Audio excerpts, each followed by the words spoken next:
নমস্কার বন্ধুরা, welcome to ইউনিকন। Second হাফে মোহনবাগানের অসাধারণ কামব্যাক। ফার্স্ট হাফে 1-0 গোলে পিছিয়ে পড়ার পর দ্বিতীয় হাফে দুরন্ত কামব্যাক মোহনবাগানের, এবং আবারও কিন্তু মোহনবাগানের হিরো ডিফেন্সের আলবার্তো রড্রিগেজ, যে ডিফেন্স করার পাশাপাশি দুটো গোল করলো, মোহনবাগানকে কিন্তু গোল করে ম্যাচ জেতালো। আর একটা গোল করলো জেমি ম্যাকলারেন পেনাল্টি থেকে, এবং ফার্স্ট হাফে 1-0 পিছিয়ে পড়ার পর দ্বিতীয় হাফে দারুণ কামব্যাক করে মোহনবাগান 3-1 ম্যাচ জিতলো। ভীষণ ক্রুশাল একটা ম্যাচ ছিল, গুরুত্বপূর্ণ ম্যাচ ছিল, অ্যাওয়ে ম্যাচ ছিল। সেখান থেকে কিন্তু মোহনবাগান 3টে পয়েন্ট নিয়ে আসছে। বছরের শেষটা মোহনবাগান খুব ভালো করলো, all thanks to Alberto Rodriguez. Alberto Rodriguez কিন্তু মোহনবাগানের জন্য এই ম্যাচে সান্তা ক্লজ হয়ে এলো। আর বাকি আরো কিছু প্লেয়ার এই ম্যাচে মোহনবাগানের খুব ভালো খেলেছে, যার মধ্যে আমার অনুরোধ থাপার খেলাটা খুব ভালো লেগেছে। থাপাকে আদর্শ পজিশনে ইউজ করেছে। ওই যে নম্বর 8 রোলটা, ওটা সাহালের রোল নয়, ওটা থাপার খেলার জায়গা, এবং থাপাকে ওই রোলে ইউজ করে থাপা অনেক ভালো খেলেছে। আর প্রথম 30-35 মিনিট বাদ দিয়ে দিলে বাকি সময়টাই কামিংস ফুটবল খেলেছে, সেটাও যথেষ্ট কিন্তু এফেক্টিভ ছিল।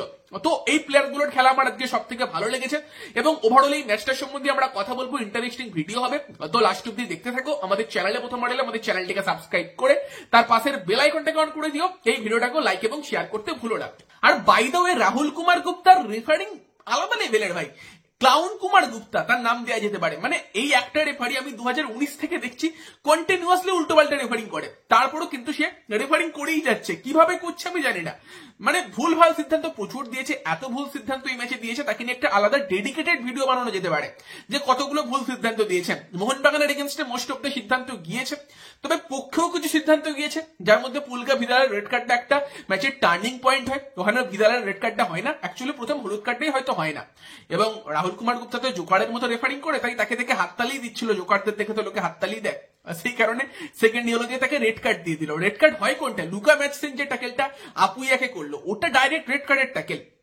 ফার্স্ট হাফে ভাই আপুইয়া বল জিতছে, আপুইয়াকে হলুদ কার্ড দিয়ে দিল। উল্টো দিকে তোমার মোহনবাগানের অনুরোধ থাপাকে জঘন্য চ্যালেঞ্জ করলো তোমার নিখিল প্রভু, 3-4 বার বাজে ট্যাকেল করেছে, কার্ড পায়নি।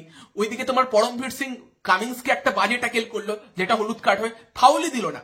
এবং সেকেন্ড হাফে কিন্তু সুরেশ মিতেইয়ের হাতেও বল লাগে। আগের দিন টম আলব্রেটের হাতে বল লেগেছিল বলে কত কথা যে মোহনবাগান রেফারি কিনে রেখেছে, এদিনও কিন্তু সুরেশ মিতেই ওরকম পড়ে যায়, তার দু হাতে বল লাগে, রেফারি কিন্তু সেটাও পেনাল্টি দেয়নি। তো অনেক সিদ্ধান্ত মোহনবাগানের এগেনস্টে গিয়েছে, খুব বাজে রেফারিং হয়েছে, সেই বিষয়ে কোনো সন্দেহ নেই। এবং পাঞ্জাবের এগেনস্টও একটা দুটো ক্রুশাল সিদ্ধান্ত গিয়েছে, যেগুলো মোহনবাগানকে অবশ্যই সুবিধা দিয়েছে।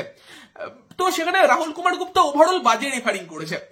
পোষাচ্ছে না ভাই এরকম রেফারিং দেখতে। রাহুল কুমার গুপ্তাকে দেখলেই একটা কেমন লাগে যে ম্যাচটাকে নষ্ট করে দিতে পারে। তো আমার মনে হয় রাহুল কুমার গুপ্তা নিজে হিরো সাজতে চায়, যে ম্যাচের মধ্যে আমি হিরো, আমাকে নিয়েই কথা হবে, সেটাই হয়তো তার লক্ষ্য থাকে। আমি জানি না এরকম রেফারিং কেন করে। তো যাই হোক, যদি আমরা ম্যাচের ব্যাপারে কথা বলি, ম্যাচটা কিন্তু প্রথম 30-35 মিনিট মোহনবাগান খুব একটা ভালো কন্ট্রোল করতে পারেনি। তবে দেন বলি না কিছু স্ট্র্যাটেজিক্যাল চেঞ্জ করে দেন আস্তে আস্তে মোহনবাগান ম্যাচের মধ্যে ফেরে। তো আমরা যদি দুটো হাফ নিয়ে আলোচনা করি, দুটো হাফকে ভেঙে নিয়ে কথা বলি, তো চলো ফার্স্টে কথা বলা যাক প্রথম হাফ নিয়ে। তো যদি আমরা ম্যাচের প্রথম থেকে কথা বলি, মোহনবাগান কোচ কিন্তু 4-4-2 ফরমেশনে গিয়েছিল। আমরা দুটো ফরমেশন নিয়ে আলোচনা করেছিলাম, একটা 4-2-3-1 যেখানে সাহালকে রেখে, আর একটা 4-4-2। কোচ কিন্তু 4-4-2 কিছুটা শেপ ফরমেশনের সঙ্গেই গিয়েছিল। সেখানে কিন্তু মানে 3 জন বিদেশিকে নিয়ে নাবার রেস্টটা কোচ মলিনা নেয়নি। এবার সেই জায়গাতে ম্যাকলারেন এবং কামিংস উপরে স্টার্ট করেছিল, দুটো উইঙ্গে লিস্টন মানভীর, পেছন থেকে অনুরোধ থাপা, তোমার তার সঙ্গে আপুইয়া, মাঝখানে নম্বর 10 যে পজিশনটা, সেখানের একটা জায়গা কিন্তু ফাঁকা হচ্ছিল। এবার সেই জায়গাটাকে মোহনবাগান কিভাবে ম্যানেজ করে সেই দিকে নজর ছিল। তবে সেই কাজটা মোহনবাগান ফার্স্ট হাফে কিন্তু খুব একটা ভালো করতে পারেনি। তার কারণ হচ্ছে ওখানে স্পেসটা ক্রিয়েট হচ্ছিল, এবং ম্যাকলারেন আর কামিংস অনেকটা ফ্ল্যাট চলে যাচ্ছিল প্রথম দিকের মিনিট 35 বলতে পারো, যেখানে দুজনেই একই টাইপের স্ট্রাইকার হওয়াতে সেম টাইপের মুভমেন্ট করছে। মাঝখানে তোমার আপুইয়া আর থাপা কিছুটা পেছন থেকে তাদেরকে ডিফেন্সিভ দিকটাও সামলাতে হচ্ছে। থাপা কিন্তু অনেক বেশি ক্রিয়েটিভ ছিল, থাপা অনেক বেশি অ্যাটাক ক্রিয়েট করছিল, তবে অনেকটা ওয়ার্কলোড নিয়েও খেলতে হচ্ছিল, অনেকটা এরিয়া কভার করতে হচ্ছিল, এবং বল পাস দেবার জন্য মিডিলে সেরকম কিন্তু অপশন পাচ্ছিল না, উইং এর দিকে বল পাস দিতে হচ্ছিল, এবং সেখানে লিস্টন মানভীরকে আটকে কিন্তু পাঞ্জাব অনেকটাই মোহনবাগানকে নিষ্প্রভ করে রাখতে পেরেছিল। ম্যাচের প্রথম থেকে কথা বললে, ম্যাচের প্রথম অ্যাটাকটাই কিন্তু পাঞ্জাবের আসে, যেখানে নিখিল প্রভুর একটা শট বিশাল কায়েত কিন্তু বিট হয়ে গিয়েছিল, যেটা ক্রস বারে লাগে। এবং দেন আস্তে আস্তে মোহনবাগান ম্যাচের মধ্যে ফিরে একটা ম্যাকলারেনের ভালো টাচ থেকে লিস্টন প্রথম অ্যাটাকটা তৈরি করে, বাট সেটা ওয়েস্ট করে। দেন থাপা আবার লিস্টনকে বল দেয়, লিস্টন আবারও সেটাকে ওয়েস্ট করে। তো প্রথম 15 মিনিটেই 3টা ভালো অ্যাটাক কিন্তু লিস্টন ওয়েস্ট করে ফেলে। দুদিকে 11 মিনিটের মাথায় মোহনবাগান কিন্তু গোল খেয়ে পিছিয়ে যায়, রিকি সাবং গোলটা করে, যে গোলটার ক্ষেত্রে রিকি সাবং সুলিজিচের একটা পার্টনারশিপ হয়, এবং আশিস রায়কে টপকে বেরিয়ে গিয়েছিল। আশিস রায়ের হয়তো বিশাল কিছু করার ছিল না, কারণ সে টাচ করলেই পেনাল্টি পেয়ে যেতে পারতো। বাট বাকি মোহনবাগানের ডিফেন্স কিন্তু বল ওয়াচ করতে থেকে যায়, যেখানে কিন্তু সুভাশিস বোস ছিল যে অবভিয়াসলি ভিদালকে আটকানোর জন্য দেখছিল, বাট টম আলবার্তো দুজনেই ম্যাচ সেনকে নজরে রাখে এবং রিকি সাবং কিন্তু ইজিলি বক্সের মধ্যে ঢুকে কোনো রকম বাধা না পেয়ে ফিনিশ করে চলে যায় বিশাল কাইতে দুপায়ের ফাঁকের মাঝখান দিয়ে। টম আলড্রেডের হয়তো সব থেকে বড় দায়িত্বটা ওখানে হতো, যেখানে কিন্তু তাকে গিয়ে বলটাকে ব্লক করতে হতো। টম কিন্তু দাঁড়িয়ে দাঁড়িয়ে অনেকক্ষণ দেখে এবং সেই জায়গাতে কিন্তু ডিফেন্সিভ মিস্টেক, অবশ্যই ডিফেন্সিভ মিস্টেকে মোহনবাগান পিছিয়ে যায় এবং টমের মতো এক্সপিরিয়েন্স ডিফেন্ডারের ওখানে হয়তো বেটার করা উচিত ছিল। এবং দেন 15 মিনিট থেকে 30 মিনিটের মধ্যে সময়টাই কিন্তু মোহনবাগানকে খুব ভালো আমরা খেলতে দেখিনি। অ্যাকচুয়ালি ওই 35 মিনিট পর্যন্ত সময় একটা ভালো অ্যাটাক হয়েছিল, থাপা বোধহয় মানভীরকে বল দেয়, মানভীর চেস্ট ডাউন করে দেয়, আশিস রাই শুট করে সেভ হয় সেটা। বাকি কিন্তু খুব কোয়ালিটি অ্যাটাক কিছু মোহনবাগান ক্রিয়েট করতে পারেনি, কারণ ইনভলভ হতে পারছিল না প্লেয়াররা। কামিন্স এবং ম্যাকলারেন অনেকটা একই টাইপের ফুটবল খেলতে যাচ্ছিল, ফলে কিন্তু অপশনও কমে যাচ্ছিল। তবে সম্ভবত ড্রিঙ্কস ব্রেকে মলিনা ব্যাপারটা বুঝতে পারে এবং যে চেঞ্জটা করার দরকার সেটা করে। চেঞ্জ কোনো প্লেয়ারকে করে না, স্ট্র্যাটেজিক্যালি করে। দুটো চেঞ্জ করে অ্যাকচুয়ালি। লিস্টন কোলাইসো তার আগের ফ্রি কিক বা কর্নারগুলো নিচ্ছিল যেগুলো রীতিমতো ওয়েস্ট হচ্ছিল, ফলে কিন্তু জেসন কামিংসের বাঁপাটা ভালো, তাকে সেই দায়িত্বটা কিন্তু দায় হচ্ছে তোমার জোসে মলিনা, যে তারপর থেকে ফ্রি কিক কর্নারগুলো জেসন কামিংস নেবে এবং তারই সঙ্গে সঙ্গে জেসন কামিংসকে একটু পিছিয়ে দেয়। ওই যে একটা গ্যাপ ক্রিয়েট হচ্ছিল, ম্যাকলারেন কামিংসের সামনে চলে যাচ্ছিল আর পেছনে আপুইয়া থাপা, মাঝখানটায় গ্যাপ ক্রিয়েট হচ্ছিল, সেখানটায় কিন্তু কামিংসকে কিছুটা পিছিয়ে খেলতে বলে এবং সেখানেই অ্যাকচুয়ালি ম্যাচটা আস্তে আস্তে ঘোরা শুরু হয় এবং ফার্স্ট হাফের শেষ আর কি 12-15 মিনিট মোহনবাগান যথেষ্ট ভালো ফুটবল খেলেছে, অনেক বেশি ইনভলভ হতে পেরেছে। কামিংসের কাছেও 2-3 কিন্তু যথেষ্ট ভালো সুযোগ এসেছিল। একবার ম্যাকলারেন কামিংসকে বল দেয়, কামিংস ধরতে পারে না, একবার লিস্টন বল দেয়, পরবর্তীকালে লিস্টনের একটা দুরন্ত ভাবে তোমার কাটিয়ে বেরিয়ে গিয়ে হচ্ছে লিওন অগাস্টিনকে, মানভীরের দিকে বলটা রেখে যেটা গোলকিপার ধরে নেয়। তোমার কামিংস একটা কিন্তু ফ্রিকিক নেয় খুব ভালো, যে ফ্রিকিকটাও কিন্তু রবি কুমার সেভ করে। তো সেই পর্যায়ে কিন্তু মোহনবাগান অনেকগুলো সুযোগ পেয়েছিল এবং রীতিমতো মোহনবাগানকে ডেঞ্জারাস লাগছিল ফার্স্ট হাফের শেষের দিক থেকেই।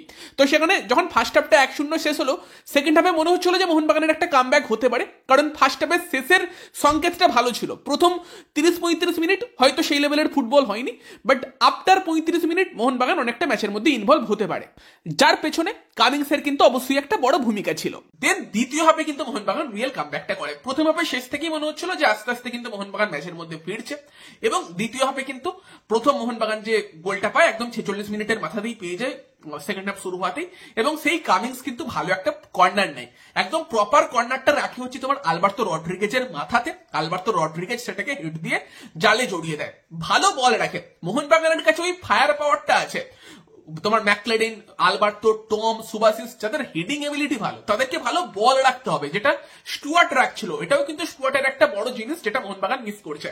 তো সেটি কিন্তু সেকেন্ড হাফের একদম শুরুতেই কামিন্স করে দেখায়, ভালো বল রাখে, মোহনবাগান গোল করে 1-1 হয়ে যায়। তারপর পুলিগা ভিদালের রেড কার্ড ইনসিডেন্ট, যেটা হয়তো পাঞ্জাবের এগেনস্টে সিদ্ধান্তটা গিয়েছে এবং সেটা মোহনবাগানকে অবশ্যই কিছুটা হেল্প করে, পাঞ্জাব 10 জনে হয়ে যায়, মোহনবাগানকে সুবিধা করে দেয় সেটা। এবং তারপর তো পুরোই মোহনবাগান ম্যাচের কন্ট্রোল নিয়ে নেয়, অনেক অ্যাটাক মোহনবাগান করেছে, কিন্তু মোহনবাগানের সেকেন্ড গোলটা আসে পেনাল্টি থেকে, যে পেনাল্টিটাও কিছুটা 50-50 সিদ্ধান্ত ছিল, বাট হ্যাঁ টাচ তো হয়েছিল, মেলোরয় আসিসি সম্ভবত ছিল যে কিন্তু থাপাকে ফাউল মানে টাচ তো করেছিল। রেফারি অনেক সময় দেয় না, আবার দেয়ও কিছু সময়, মোহনবাগানের পক্ষে গিয়েছে এই সিদ্ধান্তটা, যদিও উল্টো দিকে আরেকটা পেনাল্টি মোহনবাগান পেতে পারতো যেটা মোহনবাগানকে দেয়নি একটা হ্যান্ডবলের ক্ষেত্রে। তো পেনাল্টি সিদ্ধান্তটা ক্ষেত্রে যে অ্যাটাকটা হয় সেটা কিন্তু প্রথমে শুরু হয় ম্যাকলারেনের পা থেকে। ম্যাকলারেন কিন্তু মানভীরকে বল দেয়, মানভীর আই থিঙ্ক অনুরোধ থাপাকে বল দিয়েছিল এবং থাপাকে ফাউল করে পেনাল্টিটা কিন্তু মোহনবাগান পায় এবং সেই পেনাল্টি থেকে কিন্তু ম্যাকলারেন ভালো গোল করে। তো সেখানে 2-1 হয়েছে এবং দেন তারপর তো মোহনবাগান পুরোই ম্যাচটাকে কন্ট্রোল করে, প্রচুর চান্স মোহনবাগান পেয়েছিল। অ্যাকচুয়ালি মোহনবাগান গোলের মানে ব্যবধানটা অনেক বাড়াতে পারতো।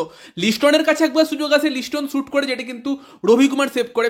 উল্টো দিকে মানভীরের কাছে একটা সুযোগ এসেছিল, মানভীর কিছুটা চিপ টাইপের করতে গেছিল, সাহাল বল দিয়েছিল, পরবর্তীকালে সেটা 3 নম্বর গোলটা হয়ে যাবার পর সেটাও কিন্তু কামিন্সের জন্য বল রাখলে কামিন্স গোল করতে পারতো বা মানভীরেরও গোল করে দেওয়া উচিত ছিল।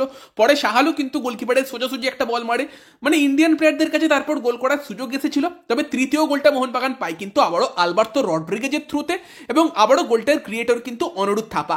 এই অনিরুদ্ধ থাপার ম্যাচটা দুর্দান্ত গিয়েছে, 2 থেকে 3টা ভালো চান্স ক্রিয়েট করেছে, ফাইনাল থার্ডে দেখছিলাম 20-র উপর পাস দিয়েছে এবং অনেকগুলো ডুয়েলসও জিতেছে মাঝমাঠে।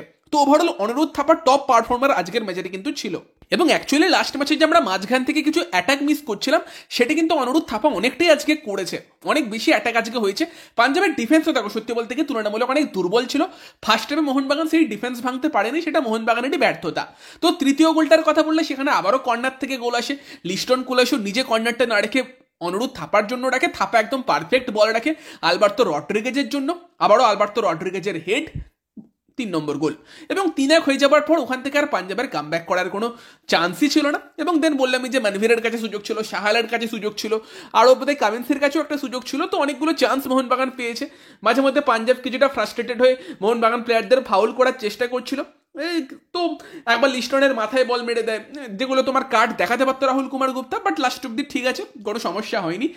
আপুইয়ার পায়ে লেগেছে লুকা ম্যাথসেন যে ট্যাকেলটা করে, ওই জন্যই বলছিলাম ওটা রেড কার্ড ট্যাকেল ছিল, মানে পা পুরো তুলে রেখেছিল, ফুল স্টার্ট আপ চ্যালেঞ্জে গিয়েছিল। এবং যদিও মানে রাহুল কুমার গুপ্তার রেফারিং দেখেই হয়তো তোমার মলিনা ভাবছিল যে ওদের একটা প্লেয়ারকে রেড কার্ড দিয়েছে, আমাদের না দিয়ে দেয়, আপুইয়াকে তুলে নেবার পরিকল্পনা করেই ফেলেছিল, চেঞ্জ করতে যাবে তার আগেই কিন্তু আপুইয়ার একটা ইনজুরি লাগে। হোপফুলি ইঞ্জুরিটা খুব সিরিয়াস হবে না, ডার্বিতে ফুল ফিট হয়ে নামতে পারবে। এবং লাস্ট অব্দি মোহনবাগান ম্যাচটাকে কন্ট্রোল করে নেয়, 3-1 ম্যাচটা জেতে, এবং জিতে কিন্তু বছরের শেষটা ভালো করলো, লিগ টেবিলের 1 নম্বর জায়গাটা আরও স্ট্রং করলো, 5 পয়েন্টের গ্যাপ বাড়িয়ে নিল। এবং সেই জায়গাতে কিন্তু অবশ্যই অনেক গুরুত্বপূর্ণ প্লেয়ার মিসিং ছিল এই ম্যাচে, 3টে পয়েন্ট যা হোক করে দরকার ছিল। ফার্স্ট হাফটাই হয়তো অতটা ইমপ্রেসিভ ফুটবল না হলেও সেকেন্ড হাফে মোহনবাগান সেই ফুটবলটা খেলেছে, 3টে পয়েন্ট এসেছে, সব থেকে বড় কথা যেটা সব থেকে বেশি দরকার সেটা কিন্তু মোহনবাগান করতে পেরেছে। তো সেখানে ওভারঅল তোমাদের আজকের মোহনবাগানের খেলা কেমন লেগেছে, থাপার খেলা, তার সঙ্গে কামিংসের খেলা বা আলবার্তো রড্রিগেজের খেলা কেমন লেগেছে কমেন্টে জানিও। ভিডিওটা ভালো লাগলে ভিডিওটাকে লাইক করে দিও, শেয়ার করে দিও, আমাদের চ্যানেলে প্রথমবার এলে আমাদের চ্যানেলটিকে সাবস্ক্রাইব করে তার পাশের বেল আইকনটাকে অন করে দিও, আর রাহুল কুমার গুপ্তাকে নিয়েও কিছু কমেন্টে বলেছো। তো চলো গাইস, এই ভিডিওতে এই পর্যন্তই, বাই বাই।